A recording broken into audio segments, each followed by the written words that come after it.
नमस्कार everyone, Leon Homes private limited property channel को आप मान को स्वागत।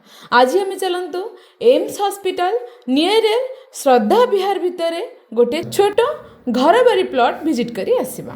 नमस्कार। भुवनेश्वर खोर्धा नेशनल हाईवे रे आईगिनिया छक बा एम्स हॉस्पिटल छक से एम्स हॉस्पिटल छकरू आमे लेफ्ट को टर्न करके जाउछंती टुवर्ड्स एम्स हॉस्पिटल। ए नेशनल हाईवे रु एम्स हॉस्पिटल अराउंड 1 किलोमीटर आमे से 1 किलोमीटर डिस्टेंस कवर करी गला परे राइट हैंड साइड रे पड़ुची एम्स हॉस्पिटल रो मेन गेट।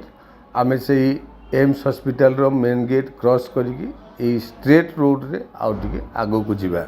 ए रोड को बेस करी रणसिंहपुर गाँ आमे समस्ते जानिचंती। ये देखंतु आमे लेफ्ट को टर्न करके जाउचंती टुवर्ड्स रणसिंहपुर। ए एम्स हॉस्पिटल रोड रो आम प्लॉट रो डिस्टेंस ओनली 2 किलोमीटर। आपण माने जदि जानि थिबे एई रोड रे आमे आगो आगो गले डुमडुमा बाजार पाखे बा डुमडुमा मार्केट पाखे जाके पहुंची परिबा। एठी रणसिंहपुर रो खेल पड़िया क्रॉस करिकि आमे आगो गला परे राइट हैंड साइड रे रहउची रणसिंहपुर मंगला टेम्पल। सेही मंगला टेम्पल क्रॉस करिकि आमे आगो गला परे आपण माने देखिबे गोटिए बहुत बड़ सोसाइटी बा बहुत बड़ प्लॉटिंग प्रोजेक्ट जोटा कि श्रद्धा विहार ना रे प्राय समस्ते जानती। एनिवे एठी राइट हैंड साइड रे देखंतु श्रद्धा विहार रो बोर्ड। आमे एठी राइट की टर्न कले जदि स्ट्रेट आगो को जाई थांते मु जेमति कहूतली डुमडुमा मार्केट रे जाई पहुंची थांते। आपण मन देखंतु एई श्रद्धा विहार सोसाइटी भितरे बहुत गुड़ाए कंस्ट्रक्शन वर्क ऑलरेडी कवर हो सारी। एबे एई रोड को ब्लॉक रोड करिया पई सैंक्शन भी हो सारी। फ्रंट रे आप मन देखंतु न्यूली कंस्ट्रक्शन बिल्डिंग। से बिल्डिंग रो जस्ट फ्रंट रे लेफ्ट को जो रोड टी जाइछि आमे सेही रोड रे एंट्री करूचंती एंड किछि बाट गला परे अगेन राइट की टर्न करू आपण माने मार्क करंतु गोटिए रोड स्ट्रेट जाइछि आ गोटिए रोड लेफ्ट को। फ्रंट रे गोटे व्हाइट कलर बिल्डिंग हमको क्लियरली विजिबल। सेही बिल्डिंग रो जस्ट साइड प्लॉट आमर सेलेबल प्लॉट। एनिवे दीटी जाक रोड मु आपण मानकु क्लियरली देखै देबी।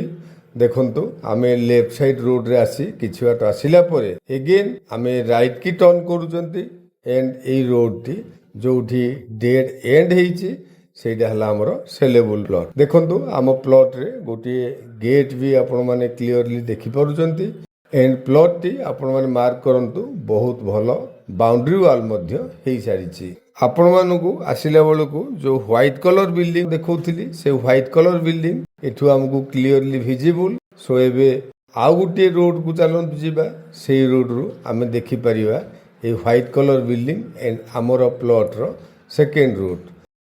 एबे देखंतु आमे आउ गुटे रोड पाके आसी पहुंची गलेनी। ए रोड रु अल्प किछि बाट आगु गला परे देखंतु राइट हैंड साइड रे रहिला सेही white colour building and building रो जस्ट साइड प्लॉट आमर सेलेबल प्लॉट रो दुई साइड रास्ता मु आपण मानकु क्लियरली देखै देली। आपण माने जानि रखंतु प्लॉट टी एम्स हॉस्पिटल मेन गेट रु आम प्लॉट रो distance only 2 kilometre. Peripheral development आपण माने देखंतु बहुत गुड़ाए कंस्ट्रक्शन वर्क ऑलरेडी कंप्लीट हो सारी एंड प्लॉट टी आमे नेले इमिडिएटली कंस्ट्रक्शन करी रही परिबा। सो डेफिनेटली जेहेतु एते गुड़ाए एडवांटेज अछि प्लॉट टी आपण मानकु पसंद आसीबो। Thank you. आपण मान तो संपूर्ण लोकेशन टी विजिट कले लोकेशन ना डेवलपमेंट आपण माने निहाती जानि पारुथिबे। प्लॉट टी हमर ऑलरेडी डिमार्केशन बाउंड्री हो सारी गेट मध्य लागी सारी। एठी आपण माने इमिडिएट कंस्ट्रक्शन स्टार्ट करि परिबे। प्लॉट रो दुई पट रो साइड रे रोड अछि।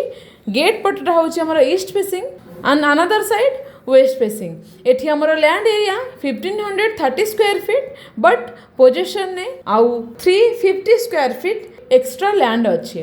रिजनेबल प्राइस पर स्क्वायर फीट 4400 रुपीज। घर बारी एलोजोन प्लॉट। सो चांस मिस न करी इमीडिएट तले था नंबर रे कांटेक्ट करंतु।